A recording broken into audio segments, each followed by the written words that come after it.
Okay अभी हम mechanism of breathing समझेंगे। ये उसका नेक्स्ट पार्ट है ह्यूमन रेस्पिरेटरी सिस्टम में।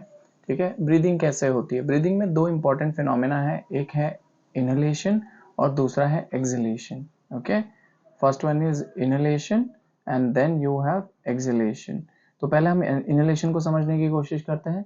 आपके ब्रीदिंग में ना दो मसल्स इन्वॉल्व है। ठीक है, मतलब इनहेलेशन हो या एक्सहेलेशन हो, दोनों में आपका दो ही मसल इन्वॉल्व है। पहला वाला मसल है आपका डायफ्राम।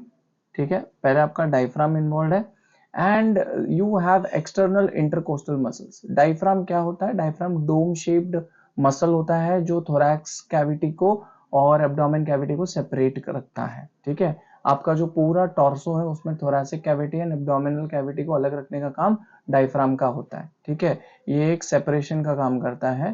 ठीक है, दूसरा है इंटरकोस्टल मसल्स। इसके आगे से आप याद रखिएगा जब भी कॉस्टल वर्ड आएगा, ठीक है, I am so sorry, costal word आएगा इसका मतलब something to do with ribs होता है। ठीक है, अब यहाँ पर लिखा हुआ इंटरकॉस्टल मसल्स, इसका मतलब ये दो रिब्स के बीच का मसल होता है। उसमें भी दो टाइप के आते हैं, एक इंटरनल और एक एक्सटर्नल आता है। और अभी के लिए हम लोग सिर्फ एक्सटर्नल इंटरकोस्टल पे फोकस करेंगे। ओके, अब हम समझते हैं कि क्या होता है। सबसे पहले ये समझिए कि डायफ्राम जब कॉन्ट्रैक्ट होता है, ठीक है, डायफ्राम जब कॉन्ट्रैक्ट होता है तो वो डोम शेप से फ्लैट हो जाता है। कॉन्ट्रैक्शन की वजह से फ्लैट हो जाता है। ये फ्लैट स्ट्रक्चर जैसे ही होता है, थोरैसिक का जो वॉल्यूम होता है, थोरैक्स के अंदर जो वॉल्यूम होता है ना, वो बढ़ जाता है। It gets increase. और आपने बॉयल्स लॉ में पढ़ा ही होगा, मैं उस पर आता हूँ थोड़ी देर में। बट आप समझिए इस चीज को कि थोरैसिक का वॉल्यूम जो है थोरैसिक रीजन का, वो बढ़ जाता है। अब थोरैक्स रीजन ना आपके लंग्स के साथ डायरेक्टली अटैच्ड है। तो अगर थोरैक्स का वॉल्यूम बढ़ेगा तो मतलब पल्मोनरी वॉल्यूम भी बढ़ेगा। तो पल्मोनरी वॉल्यूम भी बढ़ जाता है। ठीक है, अब जैसे ही पल्मोनरी वॉल्यूम बढ़ गया, अब बॉयल्स लॉ कहता है कि इनवर्सली प्रोपोर्शनल है, जब भी प्रेशर बढ़ेगा तो वॉल्यूम घटेगा या वॉल्यूम बढ़ेगा तो प्रेशर घटेगा। तो अभी हमारे लंग्स का जो वॉल्यूम है वो बढ़ चुका है, जिसकी वजह से हमको क्या एक्सपीरियंस होता है कि लंग्स का प्रेशर ऑटोमेटिकली डिक्रीज हो जाता है। तो यहाँ पर लंग्स का प्रेशर डिक्रीज हो गया। ठीक है, अब मेरे को एक बात बताइए, आपको पता होगा कि कोई भी एयर जो होती है वो हमेशा हाई प्रेशर जोन से लो प्रेशर जोन में ट्रांसफर होती है। अब आप समझिए इस चीज को कि बॉडी के अंदर लंग्स का जो प्रेशर है वो कम हो गया है। ठीक है, लंग्स का प्रेशर कम होने की वजह से क्या होता है, जो एयर है एटमोस्फेयर का उसका प्रेशर हाई, कंपैरेटिवली हाई लगता है।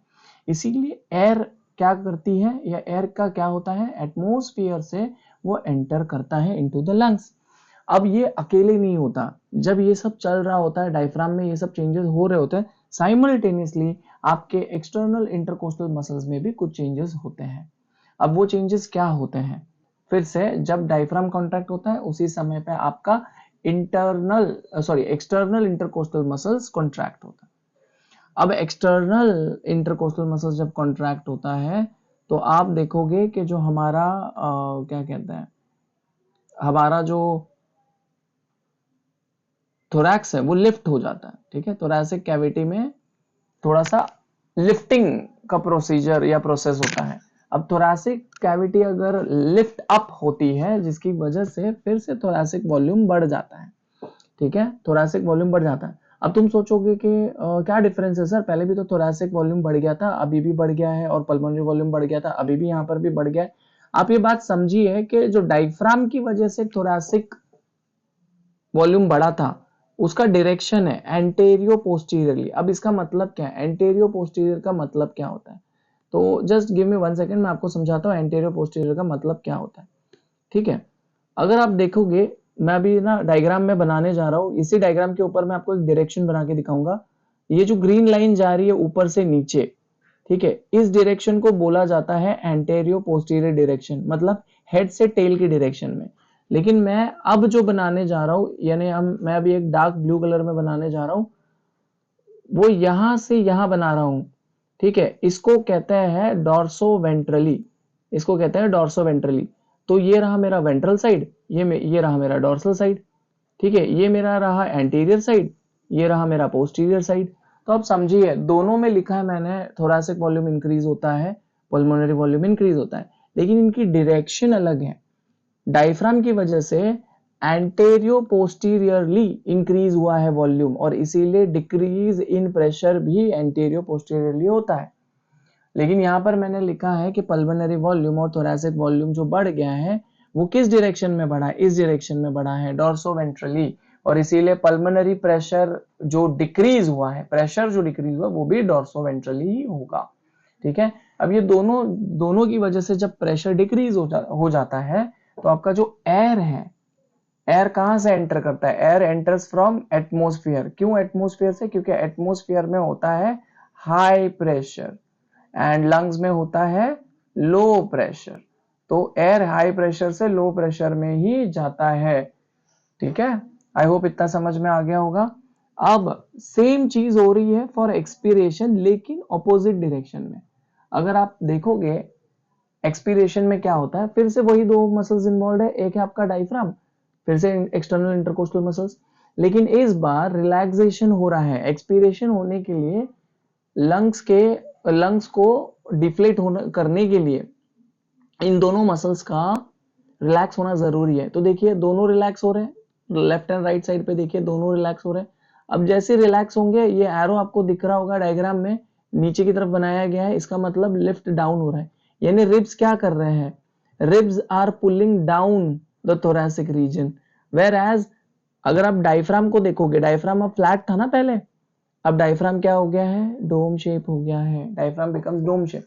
अब ये दोनों की इन चेंजेस की वजह से थोरैसिक वॉल्यूम डिक्रीज हो जाता है, पल्मोनरी वॉल्यूम उसके साथ डिक्रीज हो जाएगा। उसी तरह इधर भी देखिए थोरैसिक वॉल्यूम डिक्रीज हो गया, पल्मोनरी वॉल्यूम भी डिक्रीज हो गया। अब ये वापस से बॉयल्स लॉ यहाँ पर काम करेगा। बॉयल्स लॉ कहता है कि वॉल्यूम इनवर्सली प्रोपोर्शनल है प्रेशर को लेकर। तो अगर वॉल्यूम कम हो रहा है तो प्रेशर क्या हो जाएगा, लंग्स में बढ़ जाएगा, तो पल्मोनरी प्रेशर बढ़ गया। यहाँ पर भी पल्मोनरी प्रेशर बढ़ चुका है। सो पल्मोनरी प्रेशर डायफ्राम साइड पे भी बढ़ गया है, और पल्मोनरी प्रेशर इंटरकोस्टल मसल्स की वजह से भी बढ़ गया है। अब वापस से वही चीज होगी कि एयर इस बार रिवर्स डायरेक्शन में जाएगी। एयर अभी लंग्स में हाई प्रेशर हो गया है, लंग्स में आपका हाई प्रेशर है, ठीक है, और एटमोस्फियर में कंपैरेटिवली लो प्रेशर दिखाई पड़ रहा है। ठीक है, लो प्रेशर दिखाई पड़ रहा है, तो इसीलिए एयर एग्जिट कर जाती है एटमोस्फियर में, एंड आपका लंग्स जो है वो डिफ्लेट हो जाता है। आई होप आपको ये समझ में आया होगा। Thank you.